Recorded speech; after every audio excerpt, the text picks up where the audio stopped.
પોરબંદરની ભાવસીજી સરકારી હોસ્પિટલમાં આવેલ વોર્ડમાં હાલ નર્સિંગ વિદ્યાર્થીઓ પ્રેક્ટિસ માટે આવતા હોય છે, ત્યારે હોસ્પિટલમાં આવેલ વયોવૃદ્ધો વોર્ડમાં એક દર્દીને નર્સિંગ સ્ટાફ વગર જ સારવાર કરાઈ હોવાના આક્ષેપો થયા છે. પોરબંદરની ભાવસીજી સરકારી હોસ્પિટલમાં વિવિધ વિભાગો આવેલા છે.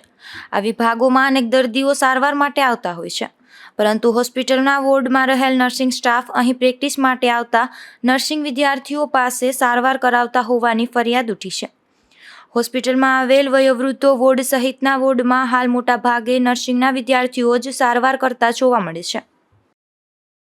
હાલો, હું જીડીએટિકમાં દાખલ છું અને કોઈ સ્ટાફમાં જુનિયર કે સિનિયર કોઈ માણસ સારવાર કરવા આવ્યું નહોતું અને નર્સિંગની છોકરીઓ સારવાર મને આપી અને બ્રધર મોડા આવ્યા.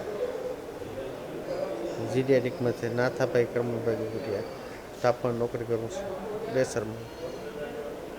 આ હોસ્પિટલમાં વિવિધ વોર્ડમાં પ્રેક્ટિસ કરવા આવતા નર્સિંગના વિદ્યાર્થીઓને વોર્ડમાં ફરજ બજાવતા નર્સિંગ સ્ટાફની હાજરીમાં દર્દીઓને સારવાર કરવાની હોય છે, પરંતુ વોર્ડમાં નર્સિંગ સ્ટાફ બેઠા હોય છે અને વિદ્યાર્થીઓ સારવાર કરતા હોવાનું નજરે ચડે છે. અશોક થાનકી, ગુજરાત ન્યૂઝ, પોરબંદર.